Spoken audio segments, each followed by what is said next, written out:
Expedition 44 here with Ryan and Matt. Today is our second week on Sermon on the Mount. Matt, what do we got today? So today we're going to be looking at Jesus and the law, or Jesus and Torah. So how does Jesus interpret and approach the Old Testament? And this is classic Sermon on the Mount. In fact, if you kind of took a poll in your average church of what does a Sermon on the Mount say, most people would kind of say, oh, it's Jesus saying that the law is no longer any good. Yep, that's usually the interpretation of it. So what are we looking at? Kind of give us an outline of where we're going today. So let's just read the first 4 verses of this section, beginning in Matthew 5:17. It says, "Do not think I have come to abolish the law and the prophets. I have not come to abolish them, but to fulfill them. For truly I tell you, until heaven and earth disappear, not the smallest letter, nor the least stroke of the pen will disappear from the law until everything is accomplished. Therefore, anyone who sets aside one of the least of these commandments and teaches others accordingly will be called least in the kingdom of heaven. But whoever practices and teaches these commands will be called great in the kingdom of heaven. For I tell you, unless your righteousness surpasses that of the Pharisees and the teachers of the law, you will certainly not enter the kingdom of heaven." All right. So to frame the understanding of this, there's some questions that are kind of naturally revealed. The first one is you have to understand what they're talking about when they say the law and the prophets. If you don't understand that in the context that it was written, you're going to be totally lost. What's the next thing? So what does fulfillment mean? Yeah. So that's a question here that pops off the page to me. Another one is the law still for us today? Is it been abolished? Is it something Gentile Christians like us are supposed to do? So a lot of people are asking this question, particularly if they're connected to Messianic Judaism of, should Christians continue to practice in the law? And one of the, we're going to really get into this, but one of the easiest ways to say this is Jesus followed the law and we're to be like Jesus. So, even if he's saying something about it, where does that place it? Then the last thing we need to look at is the righteousness of the Pharisees, or you might even say all of the sects of the day. Yeah, when Jesus asked that question, he's, like most of the time, especially in the Gospel of Matthew, he's poking at the Pharisees a lot, and here it seems like he's actually calling them righteous. So we need to investigate that a little bit. So Matt, when I read this, I read it differently than the majority of the people that read it, because typically I'm reading it, with a Hebraic understanding of it, and then I'm going back and trying to figure out what that meant in Hebrew. But this one I particularly read that way. What's going on with the passage? So the law and the prophets is a Hebrew idiom, and so before we get into what that is, Ryan, you want to explain to everybody what an idiom is? Yeah, that's a good question. So an idiom is kind of an expression that can be understood with a different context of meaning, and it's almost always cultural. So, there's a lot of people, like if you're into systematic theology, you almost have no room for any kind of cultural criticism or, at all. But the problem with that thinking is when you get to things like this, you don't know how to make sense of it at all. Like, it really doesn't fit unless you apply the culture to it. And so there's a couple in our English language that we use these all the time, but one of them is eat your heart out. Has anybody actually ever eaten somebody's heart out in American culture? Never. That just doesn't happen. Another one is kill time. Like, we need to go kill some time. Well, what is that? How do you actually kill time? Like, these have no real meanings. There's no, Matt and I, kind of our pet peeve is people always say, oh, I want the literal interpretation of the Bible. And as there is a time for the understanding of the literal words, sometimes there isn't a literal understanding at all. Hebrew is extremely metaphorical. Yeah. And so it's really hard to make a metaphor something at face value. Right. So we say, I'm going to blow your mind. Well, I say that all the time, and I don't even know what that means. Yeah. Like, I understand the metaphorical language, but I really don't even know where that came from or how it started. Another one is punch the clock. And some of these we're going to get to, because this is going to we're going to have a tiny little conversation on hell here, but there's also a lot more of these metaphors that we kind of use in an idiom sense of that. And we see military language in the Bible, and in this case it didn't have it, but the military guys use this all the time. And one that is often misunderstood even with our American language, and I'm saying this because I want you to understand that even in our language we don't really understand these. And so in English you'll hear sometimes, I'll see you in hell. You see that in movies all the time and everything. It's usually two bad guys kind of getting ready to go at it.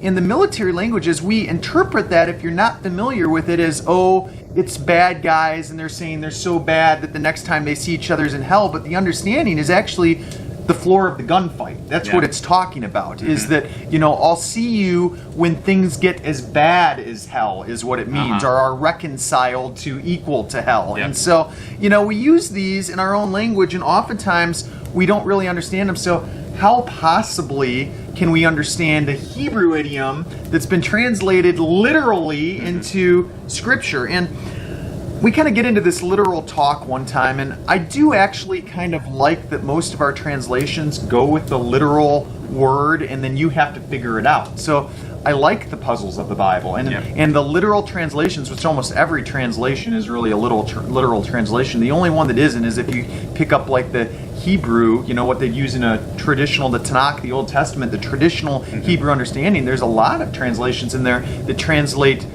the idea of the meaning rather than the literal word of the meaning. And so typically that's how I think under the Hebrew understandings of this, is I try to transplant myself to that. So in 2007, a woman by the name of Frances Warner released this book called Truth and Accuracy and Surprising Bias in the Old Testament.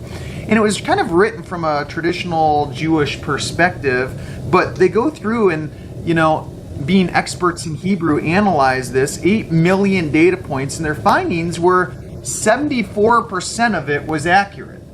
Problem is that leaves you with 26% that they're saying wasn't very accurately translated, that we're translating the literal, not the figurative or metaphorical, and it doesn't make sense. So I say this a lot, but oftentimes the New Testament is going back to kind of give a commentary on something on the Old Testament. It's the circular way of giving insight to it. And that's what this is happening. So as new covenant people, we're kind of called into these law of Jesus with the heart of the Torah, which is love God, love others. So that's what we're going to see in this whole study today, is this kind of circular way of looking at scriptures, and we're going to break it all down. But that was the overview. Yeah, so a great resource on this, if you want a quick 5-minute thing, watch the Bible Project's video on the law. It's really good. It kind of tells the history, or the story, the narrative of Torah, where it's not just a bunch of laws, but it's a narrative story, and shows you how we get it wrong, this idiom, and what fulfillment means. And we're going to go through some of the points that they make here, but let's start out with, our first question was, what is the law? And so we had an interview with Dr. Carmen Imes recently, and we got really into the Hebrew law there, but we see that law for Torah isn't probably the best translation for it. In Hebrew, it means more of instruction. And in ancient Near Eastern culture, they didn't have statutory law. This came about shortly before the New Testament was written, so it wouldn't have even made sense of it, where the way that we think of it in the West is legislative, civil, statutory type law. And when we look at that God laying down the law for his people, it wouldn't have made sense to an ancient Israelite. No, it was a lot of painting of pictures. We call these mosaics, and we see them not just in the Old Testament Bible, but through all kinds of Ugaritic texts and Babylonian, Canaanite culture, and things like that. You mentioned, ancient Near East texts. They're all over the place. In fact, we want to see things often kind of listed out, like I say. And as you do see lists in those cultures, sometimes lists more painting these pictures. They're pictures. They're not exact representations of what we're looking for. So the ancient Near Eastern culture wasn't so much about law, they were about order. So what did it look like to live wisely and in order? And have a great marriage, It wasn't this list of laws to follow, it was more of what it looks like. Like if you do this, that might look like wisdom. So in America, Proverbs 31 is almost a swear word to a lot of women, because they look at it like this huge list of things that they're supposed to live up to. Do this if you want to be the perfect wife, when that's not at all what it was doing. And it's actually written to a guy saying, hey, if you see a woman like this is a wise woman. It's not a checklist of what it's supposed to be like. We took a look at the second commandment recently, which is the name commandment of bearing God's name. So we carry God's reputation. The covenant people, Israel, carried God's reputation, and that was supposed to be a light to the nations in the way that they lived before them. So if we look at the Torah, this is how God and his people relate to one another, and how they show the nations that they're God's people and God is a wise God. Yes. Now, to fully understand this concept, you have to understand that these were real gods that were going on. And, they may or may not be around today. Maybe they're just bound from the cross. We don't really know, but they don't seem to be as in a full effect as they were early when we read the Bible. Yep. And we got films on Deuteronomy 32, and, there's books out there on it and everything else. But how does that affect this idea of the Ten Commandments and idolatry? Yeah, so when we look at the first commandment, it's not to have any other gods before Yahweh. Yeah. And then the second one is that we need to bear his name well, and we do that by having him as our God and honoring that. But the rest of the Ten Commandments are all about how to interact with other people. Love God, love your neighbors. Yeah, love God, love your neighbor. So out of this, we see holiness is a huge thing to God, being set apart. And we usually interpret the verses in Deuteronomy and Numbers when God says that we're supposed to be holy as God is holy. And why is that an incorrect translation, Ryan? Well, so when you really get into this, what we're looking for here is that it's not an imperative command. It's not this way of saying, like, here's the checklist, like we were just saying. It goes back to this Mosaic thinking that I'm going to paint this picture of the relationship that I want to have with my people. And there's we always say different people have different gifts. There's the hands, the eyes, the toes, and it's going to be dynamic. It's not this static, like rigid thing. This can expose itself or express itself in a lot of different ways. Yeah. And so when we look at holiness, when God says that, like you said, it's not an imperative, and it's not in the command sense, it's in a declarative sense. So God is declaring, because God is holy, that his people are holy. It's not something they have to earn. We hear all the time, let's get back to holiness. Right. Like we have to earn it. Right. So today, the way that we frame this that is actually pretty close is when we say it's our calling. That kind of lines up with the vocational thinking of who we're designed to be. But still, whenever we even say that, there's a lot of American Western thinking tied into that was still very different than the descriptions or mosaics painted in the and this ties back to the name-bearing commandment is, since you are holy, you bear God's reputation, and the purpose of the law is to bear it well. Yes. And we think of this as this rigid list, 613, some say 642, I think, of strict laws you have to fire, like, the checklist of everything. But it's actually more about grace than anything else. It's this backwards kingdom that we talk about, even though on the front side it looks like 600 and some laws. The reality of it was actually, even in the Old Testament, it was actually an exercise of grace. Yeah, so when we look at the law, and Dr. Imes talked about this, is God didn't give Israel the law in order to free them from Egypt. He freed them from Egypt and then gave them the law out of grace. So Matt, how would you conclude this explanation of the law? So the Torah is maybe closer to Proverbs than it is to statutory or legislative law. And so we talked about it being wisdom. If you try to obey a proverb, you really can't do it because they're kind of abstract. And even like the words we translate as obey, the Old Testament is Shema, and that's listen. So heed. That's what it says all over the Proverbs, to heed. And so these are ways to live wisely. It's not our legalistic thinking. It's more a mosaic or a picture of holiness, what it looks like to really walk with God. And we see even the Ten Commandments, we call them Ten Commandments, but they're really in Hebrew, it's the 10 words. Yeah. So it's not even commandments, they're words of wisdom. So in general, this is where culturally you have to get out of your American shoes and put yourself back into ancient Near East thinking, or you're just not going to be able to correctly interpret this passage. And the thing is, we need to realize also, especially like Ten Commandments and all of this, they were given to the covenant people, not to the nations. Right. So when we say, let's put the Ten Commandments on every courthouse, no, how can you bear God's name if you don't bear God's name? Oh, that's for covenant people. We bear God's name as believers in We should Jesus. make a video of that. Oh wait, we did. Yeah. And so echoing a little bit of what Dr. Imes said again, but she did such a great job. So if you didn't see that one, go back and look at the Bearing God's Name interview that we did with her. So that's kind of the conclusion of the law. It's not statutory law, and it's a way to represent God well before nations. So that is really the law in a nutshell. But you can actually keep taking this conversation further if you want. A lot of people get hung up with Pharisaical law, or they get hung up with what Paul says and how he talks about the law, and thinking that it's different than this when actually it lines up almost identically with it. So let's just kind of take a field trip for a second and we've already explained the thinking, but let's see this kind of thinking within those things. So tell me about the Pharisees. So the Pharisees, like we said, things got a little more legislative in the intertestamental period. Too legislative. Yeah, and so the Pharisees saw, well, the problem with the exile was that we weren't strict enough on obeying these laws. So then they got ultra strict with the oral Torah so that they wouldn't go back into exile again. It's like they're almost saying we've earned this, this is that we did this to ourselves, but then like in a sense they're corrective measures. God's going to be just as dissatisfied as the original one. And we do this in life a lot. We try to point the finger and say that's bad when what we're actually doing is probably as bad, if not worse, than the original sin, so to speak. Yeah, so they get way off in the other ditch. Yeah. And that's kind of the Pharisees thing. And Jesus often corrects this, and he says that the Pharisees and their oral Torah and even the way that they interpret the law is with the wisdom of man, but Jesus shows us the true Torah with the wisdom of God.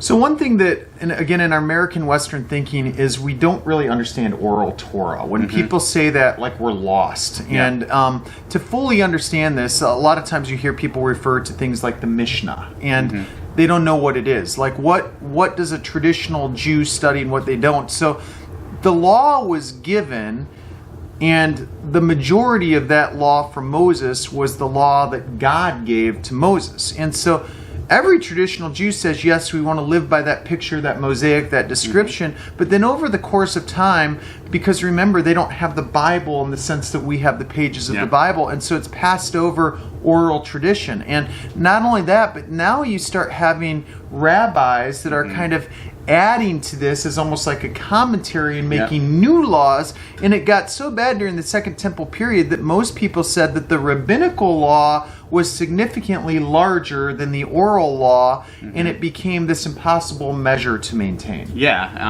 It's so when you look at the Torah, like, obey the Sabbath and keep it holy. How? Yeah. It's very vague. How? And so they would say, like, well, the rabbis say, well, you can't even spit, because if you spit and it makes a line in the dirt, that's plowing. It's stuff like that. So that's kind of the lengths that sometimes they took it to. It was impossible to check off all these boxes. And Jesus basically is just coming saying, you guys got this so wrong. Yeah. So what about Paul? Let's get to Paul and the law. You kind of read faith and works of the law. What does that mean in retrospect to what Jesus says? Yeah, so Paul uses this phrase, works of the law, both in the book of Romans and the book of Galatians.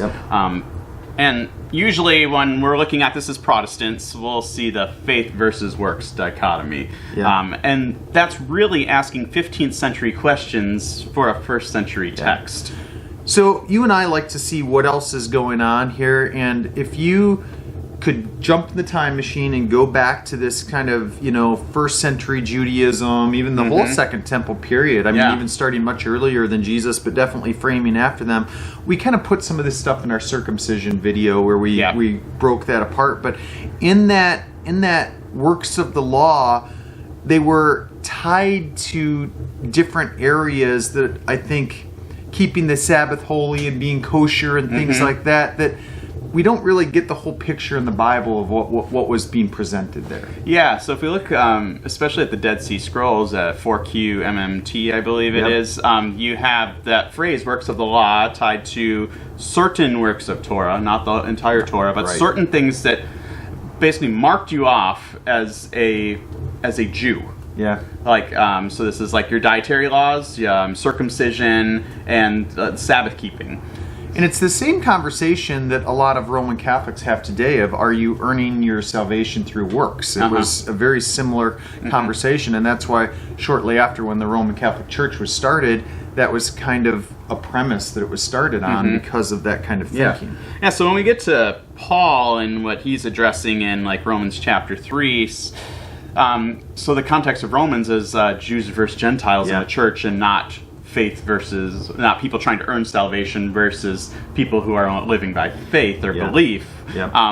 What the context is the Jews are saying that we're the people of God, so you Gentiles have to join the club.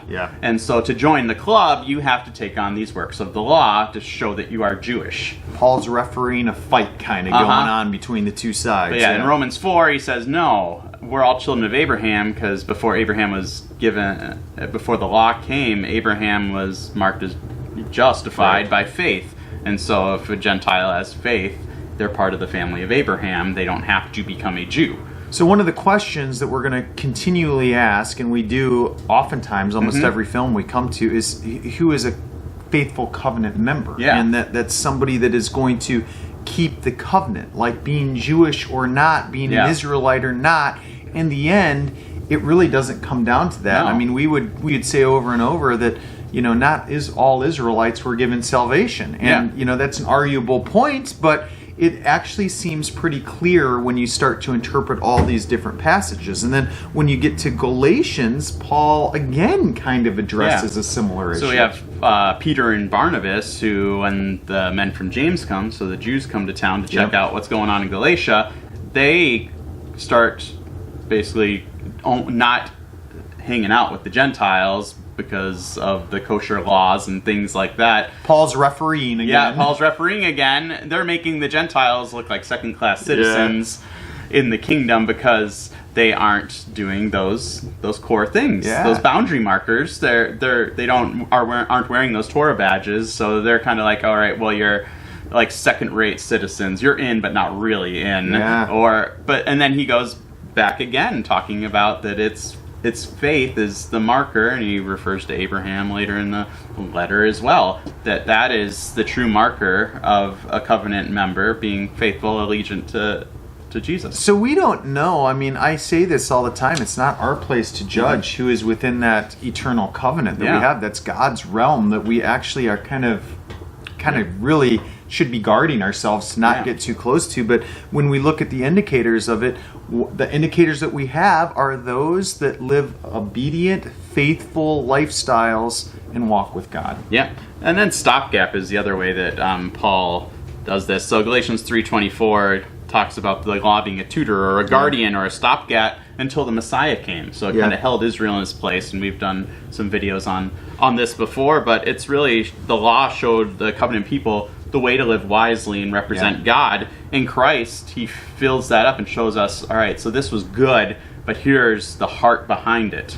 So remember, in the Old Testament, they're just simply asked to walk by faith. They don't know what's going on. They don't have the whole book that we have. They don't see the whole story. So they're just being asked to place their allegiant faith within this God, the one true God, and not all the other true gods in it, or all the other false gods. And if they do that they would enter into this covenant relationship with them. And so now Paul is looking back on that, and people are wondering, well, then what is the law? And so he says, well, it's a sign of covenant faithfulness, but it was also a way that God designed to keep his people on track until we could get the fulfillment or the rest of the story, which would be the Messiah. Yeah, and so when Jesus talks about the law and the prophets, he's talking about the whole story of Israel, as well as those wise ways to live in Torah. So it's all about faithful living as God's covenant people. Like you said, they're wholly set apart, being light bearers and living out the true way to be human, which Jesus showed us how to do. So that brings me to a big word. We always talk about prophetic fulfillment. What does that mean? Because that's definitely going to play into this kind of thinking. And as a Westerner, sometimes I think my idea of this is really different than what the biblical concept is. Yeah, so a lot of people, we get a lot of our ideas about theology from the Reformation, but we also kind of get our ideas about prophecy from that period as well. So Nostradamus was a French guy in the 1500s who had basically kind of brought this idea of a future prediction, about predicting the future, and that's what fulfillment meant and prophecy meant. But that's not what prophecy meant to a Jew. No, I love your description of filling up a cup. Tell me about that. I don't think we shared that in a video, and it's really good. So the way that I describe fulfillment, and I can't remember who I got this analogy from. I heard it somewhere. So just imagine a cup of water that's like 3/4 or half full or whatever. So what's true of the cup is that there's water in it. Right? It's true in and of itself. So when Jesus comes along, he fills up the cup to overflowing. So what was true becomes even more true and more full. And that is what a Jewish view of fulfillment would be. And where are we right now? I mean, where's the water in the cup? Like, Matt and I say this a lot. We just simply don't know. God hasn't revealed everything to us, and he might not. We're kind of on a need-to-know basis that I am God. And so sometimes all we know is that there might be a shadow of this to give us an indicator, an idea, but honestly, I'm okay with saying sometimes there isn't. Yeah, and we get a lot of sometimes crazy ideas of like the Book of Revelation and that being way out in the future and future predictions and Daniel's 70 weeks, and we've done videos and all of that type of stuff.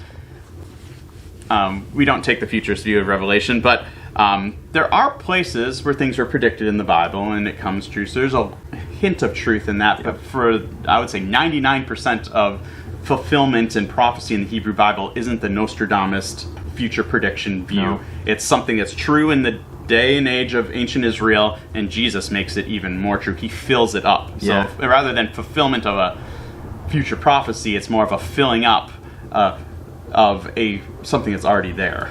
My dad used to, was a pastor, and he'd have this little like magic trick set that he would tour around to tell kids. And he had this one thing where he'd fill up this glass of water, and it'd be the muddiest, murkiest water you'd ever seen. Then he'd take another thing and pour it in there, and I don't even know what it was. Some of you magic people can send me this.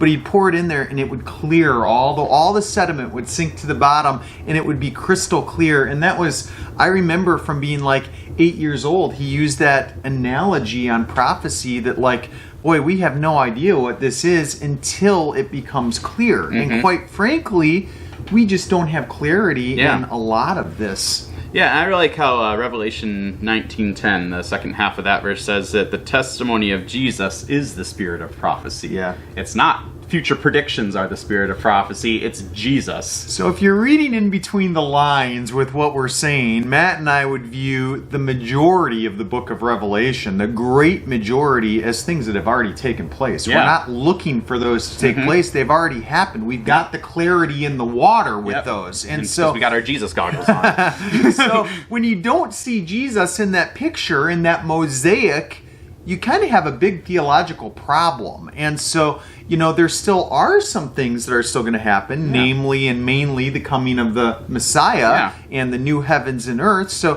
when I read some of 19 and a lot of 20, I see that kind of stuff. But the rest of Revelation, I find, is often very easy to frame within the context of the past rather than the future. Yep. Yeah, exactly. So Jesus says that I did not come to abolish, but to fulfill the law and the prophets. Yeah. So how do you take that, Ryan? Well, the entire Old Testament is a mosaic that leads to Jesus. The whole thing. There's not one story in the Old Testament that isn't there to tell us something about God's love language that culminates through the Messiah. This is called cruciform hermeneutics. I like how Greg Boyd does that, looking at the whole Old Testament through Jesus revealed in the flesh and his sacrifice on the cross. That's our goggles. So all these things that we're trying to read through, fulfillment of prophecy, these predictions and thoughts, the goal of the Torah, all those conversations are Jesus. Yeah, it's not this moral system that was given just to make moral people. It's people who reflect God in their hearts. So I started out this putting the question out there, and Christians just hate this question of, should we be practicing some of the law? You know, this law was given to Israelites, and that's the covenant with image bearers who now we are grafted into that all of Israel church. And when you're looking at that, and also as I made the mention to live as Jesus lived and Jesus fully followed the law, my question is the law for us today? Do we follow that? I say yes and no. So no in the fact that Jesus has fulfilled it. It was part of a covenant given to Israel. Right. Now, we talk about dispensationalism sometime, and that's not what we're referring to here. When you talk about dispensationalism, you're saying this time and place was only for them, and you know, an extreme version of that would say we can't even take away anything from that. You know, like we just read it and say, okay, let's learn from their mistakes in the story rather than it being necessarily part of our story. But this is different than that. Yeah, so Jesus isn't a Pharisee. He's not interpreting it their way. He's not interpreting it like Qumran did, the Dead Sea Scroll community, or any later rabbis, the point here is that what Jesus is saying is the Torah is here to stay, but it's the Torah as Jesus teaches it. And the way that he teaches it is all the law and the prophets are summed up in this, that you love God with all your heart, soul, mind, strength, and love your neighbor as yourself. Yeah. It's actually kind of a very simple contract. It's if I was getting married and everybody gets married and they stand and they say I do to these things, and some of these marriage vows have gotten so ridiculous over the years, but simply we're making an oath of faithfulness. I mean, everybody understands that within the marriage vow, that if you're unfaithful in any way in your marriage, that's really bad. Yet in our relationship with God, we're unfaithful often. And so this goes back to how we interpreted what the law was, not as statutory and legislative, but as being good name bearers for God. So the way we bear God's name well is to love God well and to love others well. Yeah, so people always get stuck with sacrifices. I mean, how can were they making sacrifices at Jesus' time? How can I do that? Did Jesus make sacrifices? I think that the way that it should be interpreted is I like Paul, Romans 12:1, that we're a living sacrifice. Yeah, so I don't think that we don't have the ability to fulfill everything in the Torah today. Right. So the takeaway is that we go back and we read the Old Testament law, the picture, the mosaic of how my heart should be when I present this sacrifice, and then we take that understanding, that picture, and we apply it to vocational living. This is my sacrifice. So in the Old Testament, when it says I'm supposed to be purified and come clean, and that this might include some time and some work and my money and the best that I have and all of this stuff, that is still true, but in the way that we do it in New Testament Jesus goggles, it's a little bit different. Yeah, and when we look at some things like the food laws, for example, or mixing fabrics, they're like you said, a mosaic. It's painting a picture for the Israelites rather than having it as a checklist item. A waterfowl was something you shouldn't eat because it's something that belongs in the air, yet it's on the water. It crosses a boundary.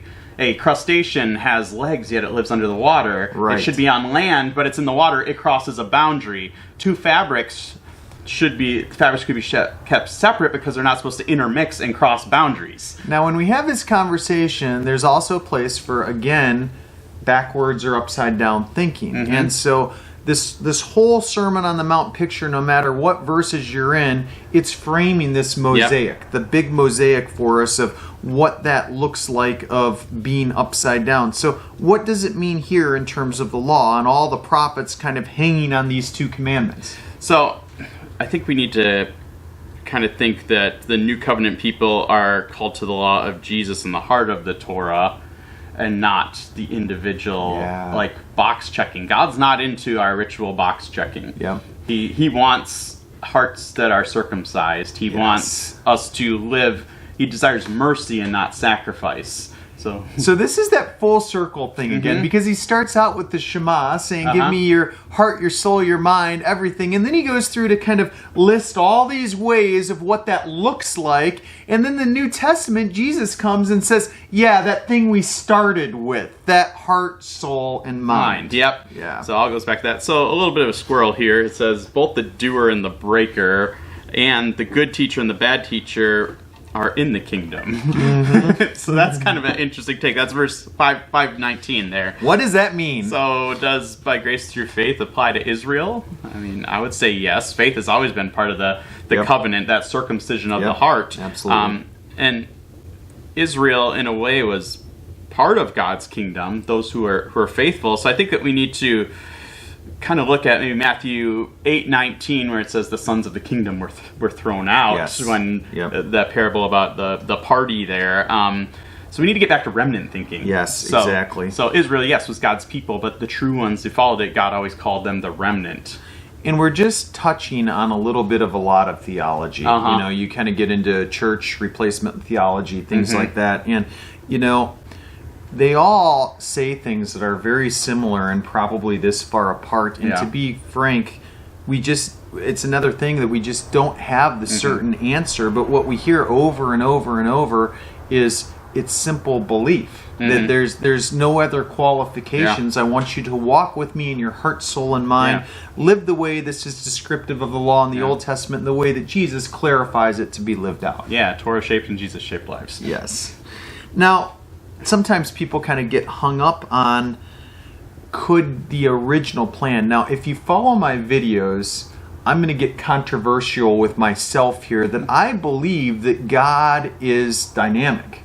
That we see God kind of adjusting. The people say, you know, God comes in and says, this is a theocracy, I'm your government, I'm your religion, I'm your everything. And people go, no, we want a king. We want to be like the earthly people. And surprisingly, God says, okay, you know. And so, what is that, you know?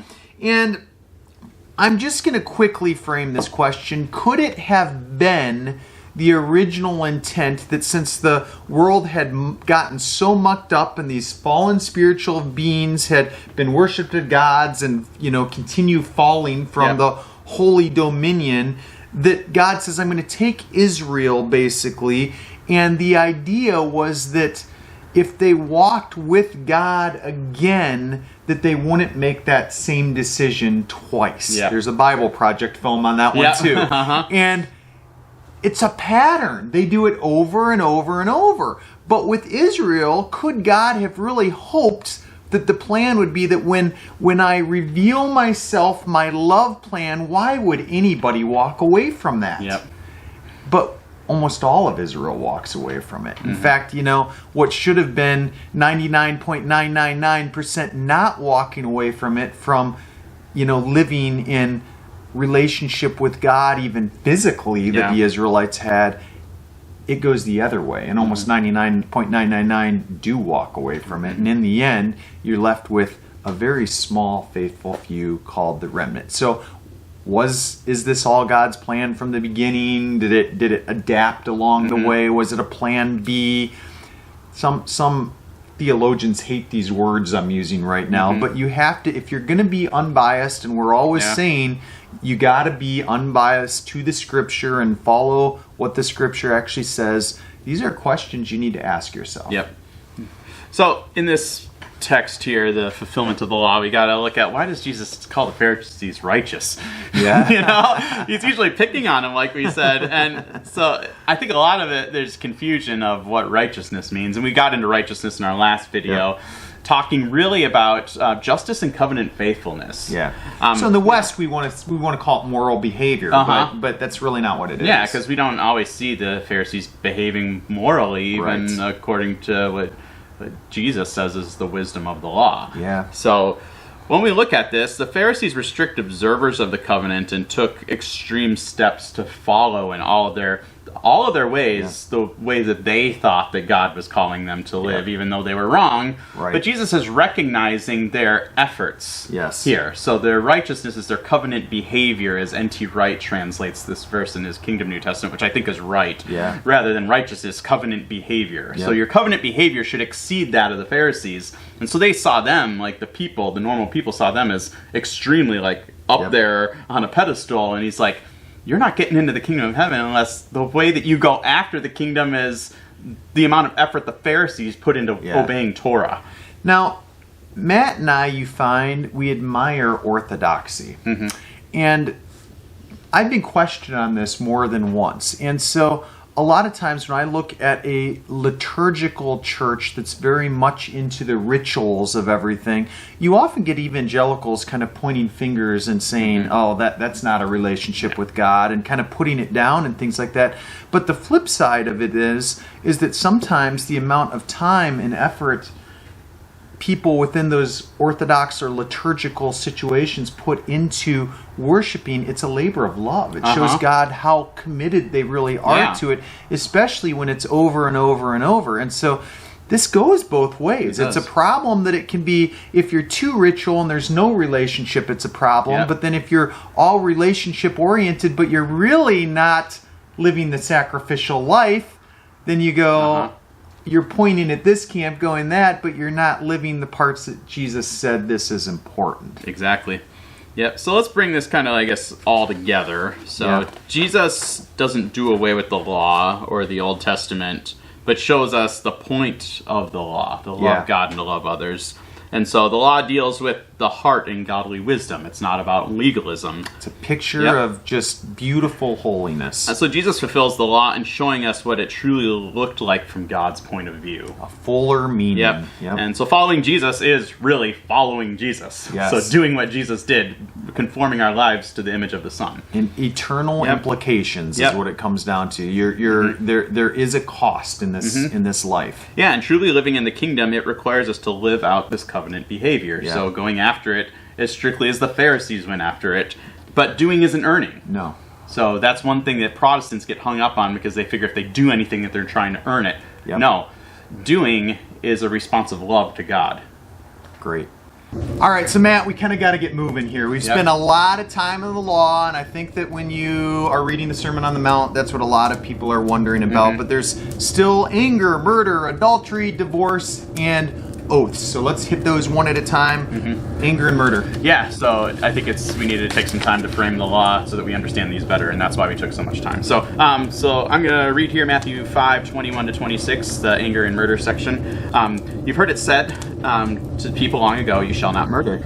Anyone who murders will be subject to judgment. But I tell you, anyone who is angry with his brother or sister will be subject to judgment. Again, anyone who says to his brother or sister, Rakah, is answerable in court, and anyone who says, you fool, will be in danger of the fire of hell.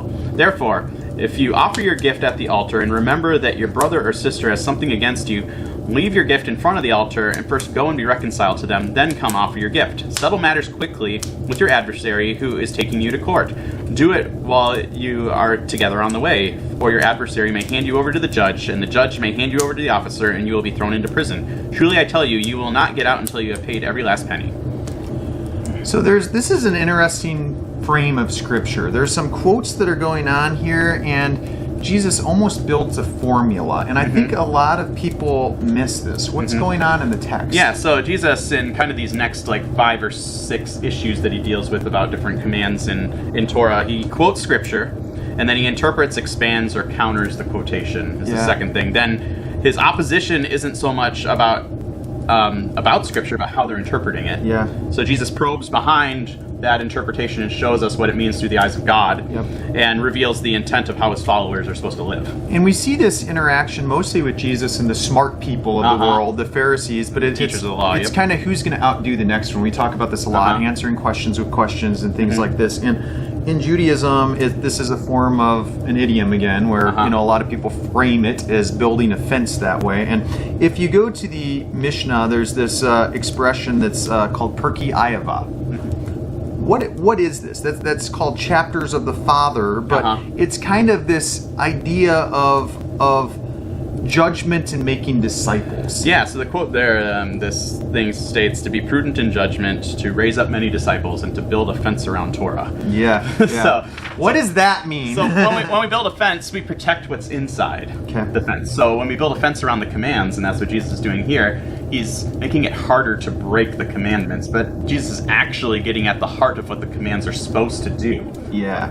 So let's take an example. You've heard it said, you shall not murder. Yeah, so he's quoting Exodus 20:13, Deuteronomy 5:17. But I tell you... Yep, then he said, you'll be subject to judgment. So that's Numbers 35, Deuteronomy 17, and we kind of can see a connection with Cain and Abel in Genesis 4. He says, then if you call someone a fool, rakah. Yeah. So that is... Fool there kind of means empty-headed, and when we look kind of in Proverbs, a fool is arrogant and careless, doesn't care about understanding, returns to his own vomit, which means he does his foolishness over and over. It's not so much of a stupid person, but a lawless person. Right. Yeah. And Jesus is basically saying that this kind of way of living, way of thinking, it's out of sync with the kingdom. That doesn't fit with your mosaic of who a holy person set apart as vocational light bearer should be living in the world that they live in. Yeah. So as a kingdom person, when we're calling people these things, sometimes it props us up. Yes. But what he's saying is, care more about reconciliation. So we kind of get to that in a minute. But Jesus deals with the root of murder, and that's the fence he's building. So the root, not everyone who is angry will murder, but everyone who murders had anger. It's kind of this righteous idea of anger. You know, what does that look like? And again, it comes back to that image-bearing principle. Yeah. So not all anger is bad. There's a righteous form of anger, but there's a fine line there sometimes. A lot of times, especially with politics lately, we think we're standing up with righteous anger against stuff, but I've seen so many Christians throwing rocks at other Christians, and it's not covenant behavior. This is so difficult because there's a time to overthrow the tables and there's a time to turn the other cheek. And as Christians who are light bearers, who are living sacrifices, who are living as Jesus would have lived, and that's what Jesus did, when do you do which? Yeah, I think Jesus is getting at the motif of the image of God here, that all are made in the image of God, and all are worthy of dignity and respect, and in acting toward them in humanizing ways. And when you do this, you're not living out that, you're actually diminishing their status. Yes. Now, this is an elephant in the room, but hell is a tough conversation. And we haven't made a video on this yet. No. We've alluded to it a lot of times. We say little things like we're going to say in this video, but we haven't really framed a whole video, and I have a feeling for you watchers that one's in the works. That one's coming. But walk me through hell here, because what he's talking about particularly here is probably very different than what a lot of the readers of our culture think that he's talking about. Yeah, so we kind of think of this fiery place of darkness and gnashing of teeth and worms. Brimstone, the brimstone that you don't die in. How do you get thrown in brimstone and not die? But Yeah, so the word that Jesus uses here is Gehenna. So, and did you guys know there's 4 words in the Bible, 5 I guess you could say potentially, that are translated as hell? But each of those words has a different context. But we all, in English, it's one word. So we have, in the Old Testament, Sheol. So the grave. The place where people go when they die. We have Hades in the New Testament, which is basically the same thing. And that one's hard. I mean, it's the same thing, and sometimes people look at it as synonymous, where if you really want to get into it, they're not quite synonymous. There's because slight differences. There's slight difference, but one seems to be more of the, Hades tends to be more of the New Testament reference to Sheol. And then you have Gehenna here, which we'll get into here in a minute. And then you have Tartarus, and Peter uses that in his letters, and it's the place where angels are locked up, or spiritual beings are locked up awaiting the final judgment, and Tartarus was a Greek mythological underworld prison. The one that New Testament people in our church really falls into all the time, that kind of thinking, is lake of fire thinking. And they frame the whole Bible, they've grouped all these things into to kind of be lake of fire thinking. And when you really look at the lake of fire, we have very little on what the lake of fire is. In fact, what we do have is we hear that this was created for fallen spiritual beings. Now, a couple verses later, it says, and the rest of those guys are going to find this place too, kind of talking about, those that have chose the course of evil or separation from God. But it really, I'm going to challenge you here, what you probably think hell is probably a long ways from what the scripture says hell is. So the word hell actually comes from Norse pagan mythology. So Hela, basically the god of the underworld in Norway's mythology. And this goes back to this conversation that we started with on this KJV translation of metaphorical, where they grouped all this stuff in. They kind of we can blame it on them if we want to, but 4 or 5 of these words are kind of just translated as the same thing. Then they don't overlap often. So Jesus uses the word Gehenna here, and so Gehenna was a valley right outside of Jerusalem. And if you were in my class last night, I showed a picture of what it looks like today. It's a beautiful garden right now. And one of my friends actually sent me a picture of this sign that's in Gehenna there that says "No fires allowed." So you can't make a campfire. Can we find Gehenna anywhere else in the Bible, and what does it look like? Plenty of times it's used in the Old Testament. So 2 Chronicles 28 verse 3, we got King Ahaz is making sacrifices in the Gehenna, means the valley of Ben Hinnom, so valley of the sons of Hinnom. And he sacrificed children there as well. And this made the Lord mad, and this is the kind of thing that got Israel kicked out of the land. Was this. We also had the Jeremiah tradition, is what it's called. So we got Jeremiah 19. They say that because of this stuff is going on, it will no longer be called the Valley of Ben Hinnom, but the Valley of Slaughter. So this is where, when Israel was sent into exile, Judah was sent into exile, and Jerusalem was overtaken by the Babylonians.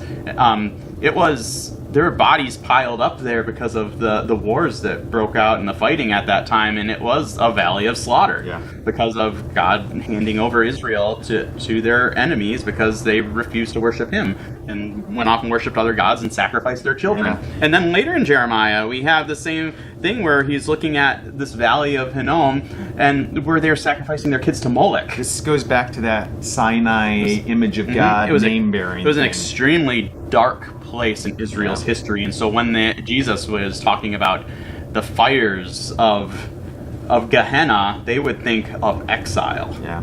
So what sometimes happens in the Old Testament that we need to frame is that places are made to worship Yahweh, and they take these and they're overcome by using them to worship the false gods, and that's extreme defilement. Detestable practices are often a description of that. And again, we miss that sometimes. That we want to, because we don't have that in our world. We don't know what that means, you know, in our culture. So you have to understand that. But the context of all of these things are saying that when Jesus, I should say, is referring to hell in this terms of Gehenna, it's not the kind of hell that you're probably thinking. Yeah. All of these in the Jeremiah tradition, Gehenna was not a spiritual afterlife thing. It was some present hell on earth reality. Most often it kind of in the Second Temple became this afterlife thing, but in the Hebrew Bible, if you don't want to get into intertestamental literature, it was a picture of physical judgment that was upon you. Now, there could have been some kind of understanding of afterlife, and that there might be a connection. It's kind of what I said earlier about saying the phrase "I'll see you in hell." Like there's this connotation that it actually, to most people that were going to the battlefield, it had a real meaning of an actual place like this does, but it also had kind of a tongue-in-cheek. But it might refer to something with the afterlife or foreshadow something else. So we need to look at Jesus' present context here. I think a lot of when he talks about his way of peace is coming against the zealots. And so there is this idea of a war-like political uprising against Rome because they wanted to take their land back for God. And Jesus is saying, no, follow my way of peace and don't even get angry. And so that's what the context here is. Don't even get angry. I think he's poking at the zealots maybe a little bit, saying that Gehenna will come on you again. And I want you to recognize that this whole thing is just a series of idioms over and over and over. And if you're not reading it that way, again, I'm gonna go back to what I started by saying. You're missing the story if you're not reading into the idioms of the story. And so as we kind of talk about that, we loosely do the same thing today. We kind of say, your pastor preaches an hour and 10-minute sermon and you go, oh my gosh, that was hell, and we use that so loosely that way, but it's kind of figurative language that has other implications. And even during Second Temple Judaism, we talked about Gehenna led to conversations about afterlife punishment, and we don't deny that there's going to be judgment after we die. I don't know if Jesus has that in his mind or not here, based on if he's thinking of the Jeremiah tradition and what's in the Bible. You kind of have to go to the intertestamental literature to get the afterlife punishment for this word. A lot of clues in there. A lot of clues. But even the rabbis debated about what this afterlife punishment would have been. Some saw it as a place of eternal torture in Gehenna. Some saw it as a place where people would go and get annihilated. And others thought that the unfaithful Gentiles would go there for a few months or a year, depending on how evil they were, and then be restored. It was purifying. So there's all these ideas, and nobody really knows. It's kind of this thought pattern of discussion, this fishbowl idea of what is it, because they only have the cup a third of the way full, and they're waiting for Jesus to put the rest of it on there. So sometimes you don't have all the cards. No, and we talk about these things of hell, and I mean, you even get into the conversations of annihilation and conditionalism, because the way that we frame this is that we have these foreshadows of pictures sometime in earthly presence. So, Gehenna might be as close on this earth as we actually get to what hell really looks like. And C.S. Lewis uses this with the other side too, pictures of joy and happiness that we'll experience these that might be, shadows of heaven or what that's going to look like. So we look at these things, but the language is so figurative. And so, when you get into this, there's, a verse that says something like, Sodom and Gomorrah are eternally burning, but you go, well, maybe I've been there and, it wasn't burning. It's a garden, like you just said. So and then you got Jesus saying that it's worse off for these cities than it was for Sodom and Gomorrah. And then Ezekiel saying that Sodom and Gomorrah will be restored. So you don't know. Be careful pulling these tiny scriptures out and not seeing the totality of the lens of Scripture. Yep. And Matt and I say this in every video, but we often wonder if people really get it, because, like that one verse, if you just pulled out, you would think that Sodom and Gomorrah was still burning. You'd say, hey, let's go see the everlasting fire. Maybe they made it into a tourist attraction or something. And you go to where it is now, there's nothing there. That's not really what the Scriptures mean. It was metaphorical when it's talking about that, but it might give us clues to the part of the cup that has not yet been filled. Yep. So then Jesus gets to reconciliation. He exhorts reconciliation. So observe, the text doesn't say if you have something against somebody else, go and be reconciled. Right. He's saying if someone has something against you, go seek reconciliation. Yeah. So Jesus is talking not about theological differences here, but the anger that leads to murder. This whole thing is about building a fence around the murder command. Yep. So, yeah. One of the things I like the most about church, and people think this is so funny, is this like tried and true Bible guy, that I love church because of the fellowship. I just think that when I go, I tell my kids, find people, sit next to them, invite them for lunch afterwards, go skiing with them, all this stuff. And I truly believe that that is one of the best scriptural attributes of our Western American church today. That's probably, out of all the things we call church, I actually think that's the most scriptural of any of them. Yep, I agree. Yep. So Jesus gets here into, instead of trusting matters to the courts, followers may end up in prison if they do that. Right. Saying that followers of Jesus should take matters in their own hands and work for reconciliation. So this might even be at the expense of the believer. Paul even says this in 1 Corinthians 6, that why not rather be wronged, or why not rather be cheated when it comes to lawsuits? He's like, if it costs you something, reconciliation is better, and it's better to come out on the bad end of that, losing stuff, maybe. This is such peacekeeping language, and so we always hear the famous misquoted, where two or three are gathered, there am I also. What is he talking about? Yeah, he's talking about reconciliation. Talking about reconciliation, keeping the peace. Don't let the sun set. I love it how sometimes the people that I'm best friends with, these relationships started off in strife, and as a result of working through things, now you've made a friend with them, and that's biblical. Yeah, and then in verse 25, where it says to settle matters quickly, that settle matters there, einun in Greek, means to make a friend with. Exactly. So, so Jesus is all for reconciliation, even if it means interrupting your spiritual rituals as well. Yeah. So if you have someone who you know is pissed at you, maybe skip church and go get reconciled and then come together. It really is big picture thinking for living holiness. And what? Too oftentimes we major on the minors, and we do this in passages of scripture. We do it in I haven't missed church in 3 years. This kind of thinking. I've read my Bible every day for. And Jesus is saying you need to have a bigger heart for the kingdom. Yep. So this kind of gives us some questions looking at this section, is what's our attitude to those we consider lawless? Yeah. Or when is anger okay?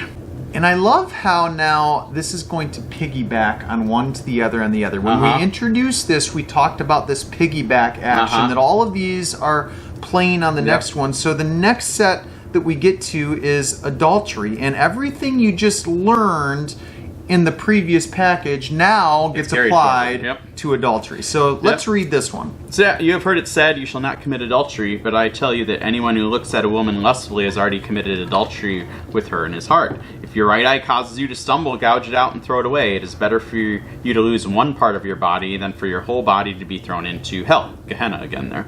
If your right hand causes you to stumble, cut it off, throw it away. It is better for you to lose one part of your body than have your whole body thrown into hell, Gehenna. Okay, so in the Bible, there are really just two reasons, and I would even say in our culture, there's just two reasons for sex. What are they? Procreation and pleasure. All right. So, why is this important? So we read, be fruitful and multiply, and Song of Songs and all this stuff, and then we start getting these words about infidelity and things like that throughout Jeremiah and Hosea, and they almost become like a system of code words throughout the Bible that we almost have to keep pulling out and connect to kind of get the whole picture or mosaic. What's going on here? Yeah, so in the prophets, when it refers to infidelity, it's basically not being loyal to Yahweh. Yeah. So, and we even see in like Jeremiah that God divorces Israel because of their infidelity, because he basically said they were a harlot. Yes. Now, there's a lot of thinking here, and if you talk to a traditional Jew, almost all of them are in agreement that Moses was divorced. Mm-hmm. This might be new to you. Yeah. And so evangelical Christians will say, no way, there's no way he was divorced. But the thinking behind it was he was likely divorced because he needed to be purified or completely holy to the devoutness that God was calling to him in the calling for the kingdom. Mm-hmm. That kind of thinking, even though that's not in the Bible, that's kind of in Jewish oral tradition, that kind of thinking doesn't usually set straight in our American minds. No. We hear that and we go, that's so messed up. Mm-hmm. But in the Hebrew way of thinking, that was actually a pretty acceptable thought pattern. Mm-hmm. So, like we talked about piggybacking off the last section here, so as with murder begins with anger, so adultery begins with lust. Yes. So that's what Jesus is getting at here. So Jesus is building another fence around another commandment, so don't commit adultery, but he gets at the heart issue of lust, which is the root of adultery. So, and Exodus 20:17 connects sexual sins to coveting or desire. And so that's why Jesus connects it to the eye. And it's interesting that Jesus, I truly believe if you were there, you really would have experienced this, but today we kind of tend to talk about sexual sins more to men than we do to women. But, you know, when I'm actually like reading this, I think it's pretty unbiased here. Yeah. I think it's an open... It says anyone. Yeah. But then he goes and talks about men, because I think men probably do deal with this a little more than women, but it's women as well. We do see it both ways. So there is a connection here to the evil eye. I don't know if you've ever heard that interpreted or anything like that, but I remember one of the first missions trips I went on was to Ecuador, and you know, our local missions guide said, don't look anyone in the eye, because you know, they kind of explained it to us that the eyes were a pathway to the soul. You might have heard that before, but there's a lot going on here, and as you read the Bible, there's a lot of like connections to the pathway of the inner part. By the way, that soul was like Plato thinking of the soul. But anyway, there's a lot of connections to your deepest, purest motivations are connected sexually sometimes in the Bible, because that's the really like, especially we think of this in America, we get this, the core of who a man is. We call it sex drive all the time. And so when you go back to this evil eye thinking, it was kind of agreed that a lot of connections with men and women started and were made through the eyes, and that these often carried like malevolent effects onto people and to thinking. And they actually believed that when when a man looked into somebody's eyes, now I'm not saying this is biblical, but within the culture, they believed that sometimes there were spirits and that you could possibly be bewitched or something like that. And that's where that evil eye connotation came from. And it is in the Bible. You know, it's better found in some of the surrounding texts of the Bible, but we get this in Genesis. There's a Sarah casting an evil eye on Hagar, and we get Joseph's brothers kind of doing the same thing with him. And there's a story about the giant and Jacob, but I won't get into that one right now. Some people don't like those extra biblical things. But in Numbers, there's the first tablets of the law as well. And so this whole idea of this kind of, evil eye is Jesus is just kind of cautioning that what starts with the eye, and again, it's an idiom that everybody would have understand, that what starts with simply looking here or there, or the way that you look at people, is also influenced by the core of who you are. Yeah, the eye was, like the evil eye, it was always connected back to greed or desire. Yeah. And James says this in James 1:15, that after desire has conceived, it gives birth to sin, and sin, when it's fully grown, gives birth to death. Yes.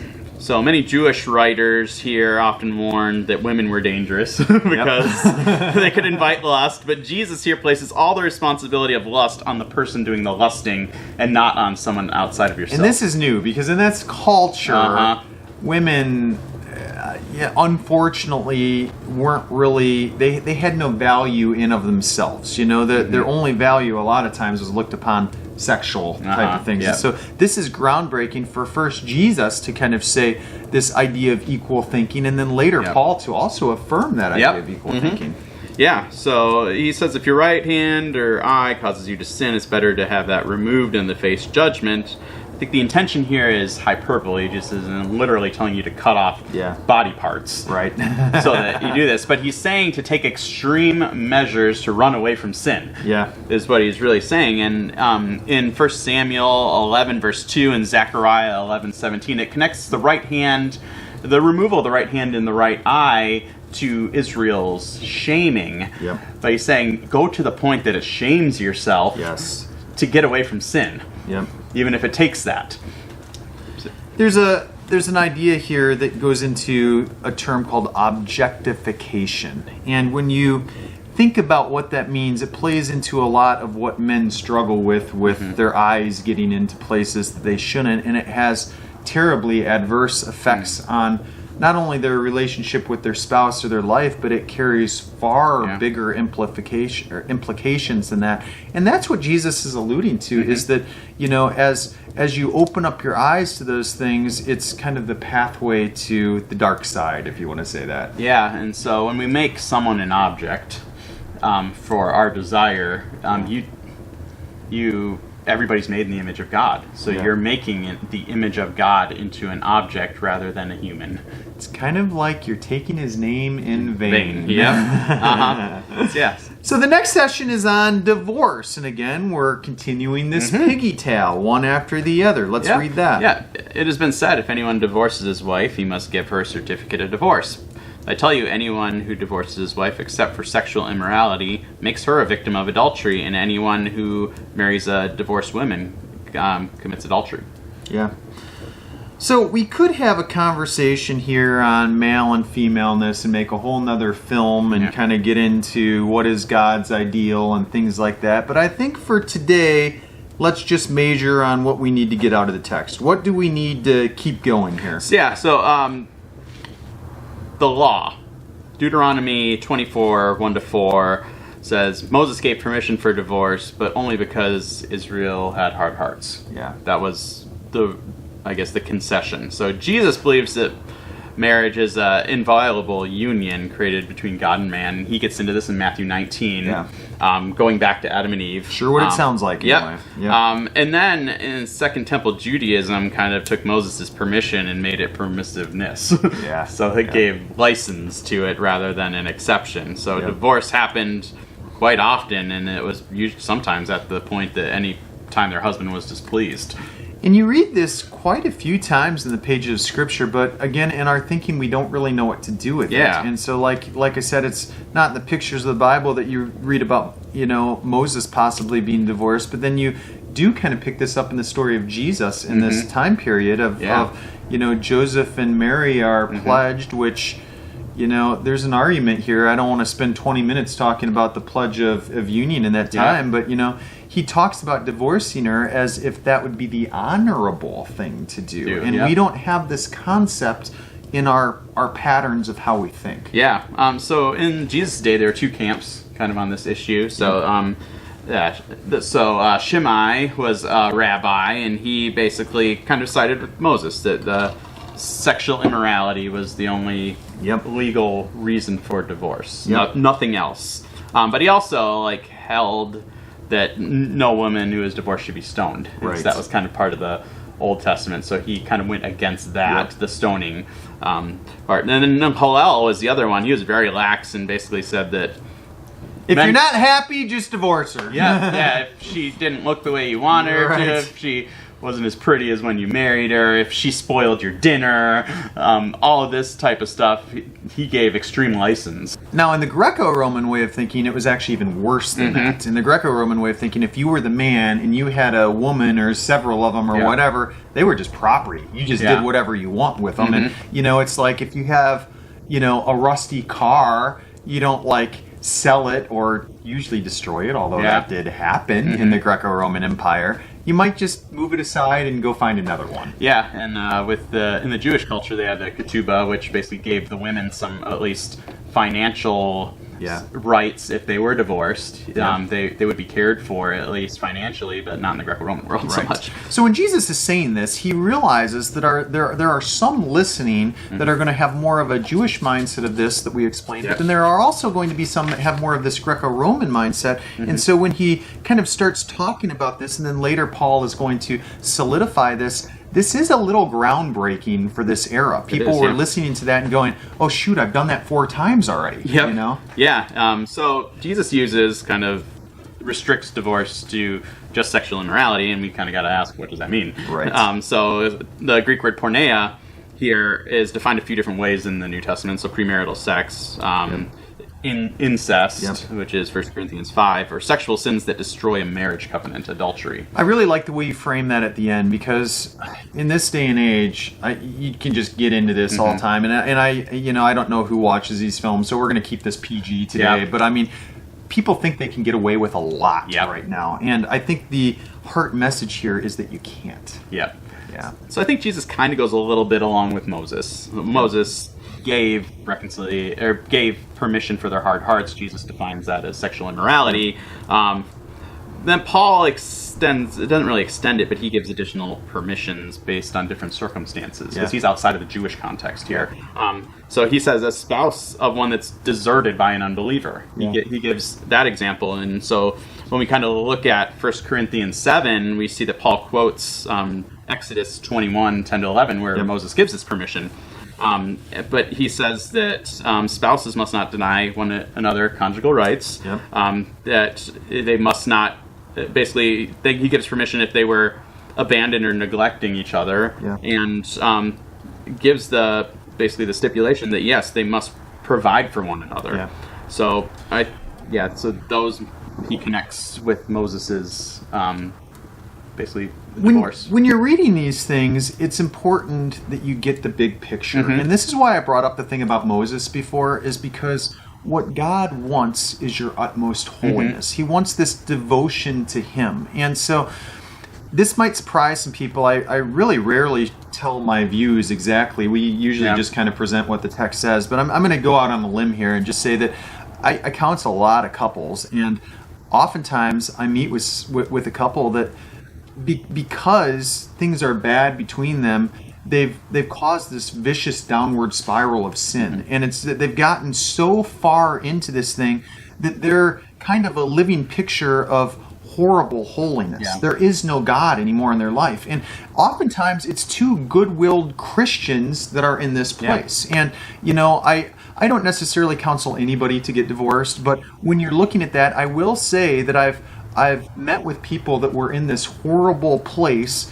and they got divorced, and within a year or 2, they might have met another Christian person, and their big picture living was 100% better than it was a year before that. And it's unfortunate because everything about it is ugly.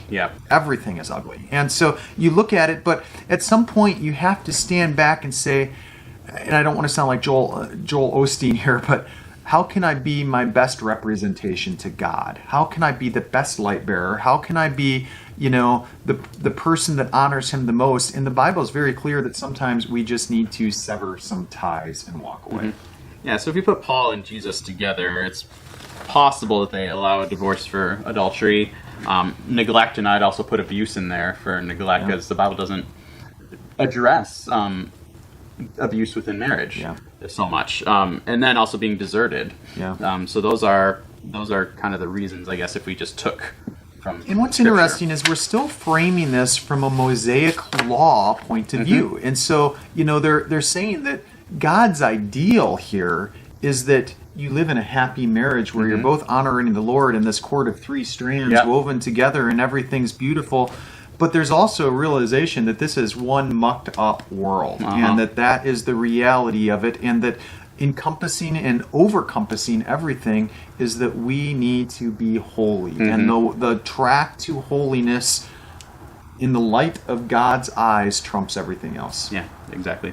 So our last part here is oaths, and so we're going to fly through this pretty quickly and then wrap this up. So again, you've heard it said to people long ago, do not break your oath, but fulfill your vows that you have made to the Lord. But I tell you, do not swear an oath at all, either by heaven, for it is God's throne, or by earth, for it is his footstool, or by Jerusalem, for it is the city of the great king. And do not swear by your head, for you cannot make one hair white or black. All you need to simply say is yes or no. Anything beyond this comes from the evil one.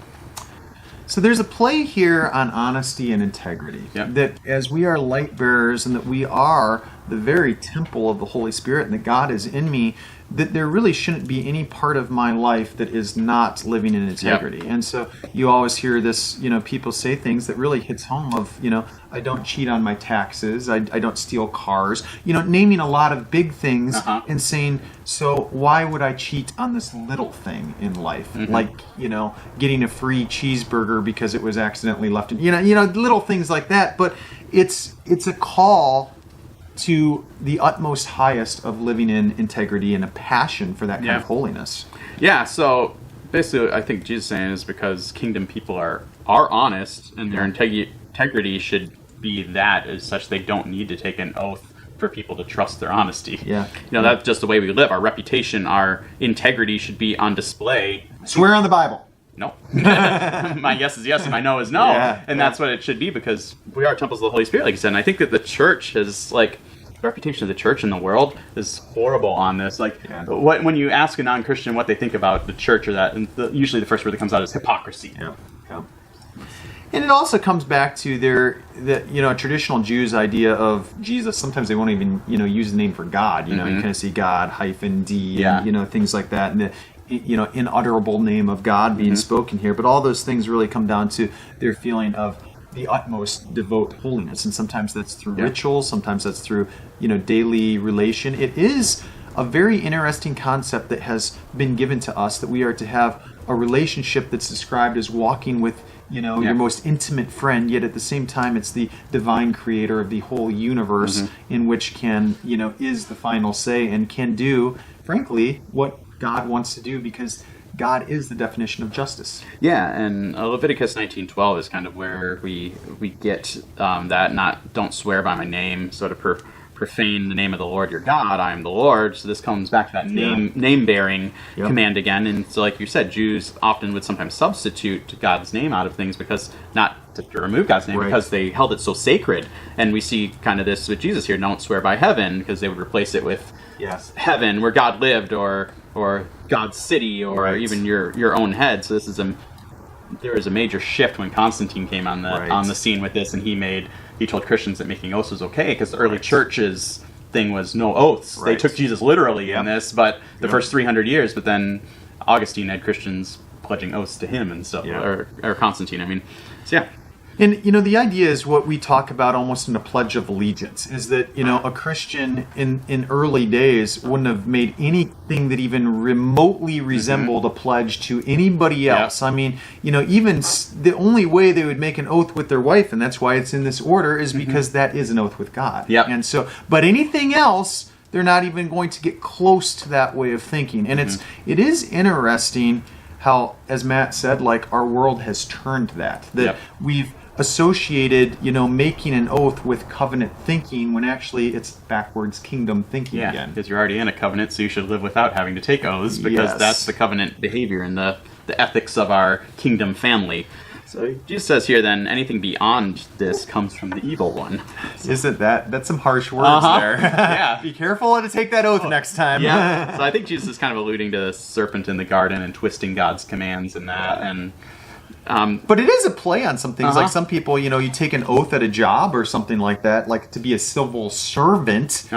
And boy, if you transplanted somebody from Jesus' time and watched him in a courtroom taking the civil servant oath, they would be like, "What are you doing?" like my life should speak for itself. Yeah. That I'm going to follow through on Right. what I'm accountable for. So James 5:12 says, "Above all, my brothers and sisters, do not swear, not by heaven or by earth or anything else. All you need to say is simple yes or no. Otherwise, you will be condemned." Yeah. So let Kingdom your yes be thinking. yes. Yep. No be no. So yeah, here in verse 33, the quotation instructs Israel to perform the oaths that they make, but Jesus says that kingdom people are so honest that they don't need to even take oaths to follow through. It's indwellment thinking. Mm-hmm. Yeah. So we got some takeaways here. We got some things we want to sum up with the oaths. And as we say these, I just want to remind you to go back that these are all in this circular pattern, not only in the big lens of Scripture, but also just on what we've touched on today. They're pushing forward, but then they're also going back to the last one. So the first one is you can't make the world moral by making more moral laws. And again, this is tied into that law thinking. Mm-hmm. Yeah, so we saw Jesus. He addressed things that maybe most people would live by, not to murder. Yeah.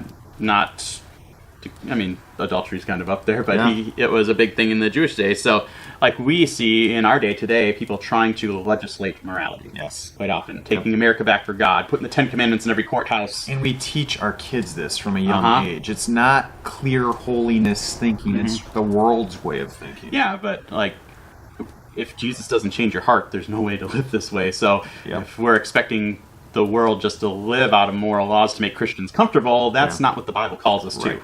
And this only works is if we're dedicated to keeping our fences mended. Yep, and so that's like we talk about Jesus building fences around these commands, not even getting close, like with anger to murder, don't even get close. So if you keep your fences mended, keep your anger in check, keep your lust in check, make sure you're living an honest life. Right.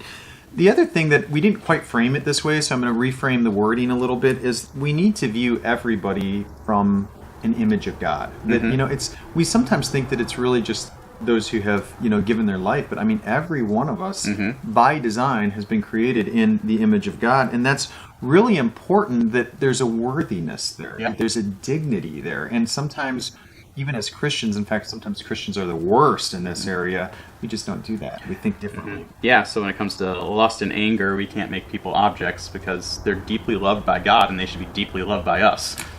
It's so funny that our whole life we're here to love God and to love others, yet you and I are spending over an hour breaking this down, and I don't think that most of the time in our churches we're really hearing what this really looks like today. Yeah. So our last takeaway here is kingdom people live honest lives filled with integrity. Yeah. So it's good stuff. So I hope you enjoyed this second installment of Upside Down Kingdom Thinking, with the law as a preface and kind of showing the mosaic for what Jesus is trying to communicate. And I think as you do this, you'll find that this isn't just a dispensational passage for those that Jesus were talking to gearing up for a war against Rome or anything like that, but he was talking to people that are in a situation very similar to what we're in today. May God bless you and keep you.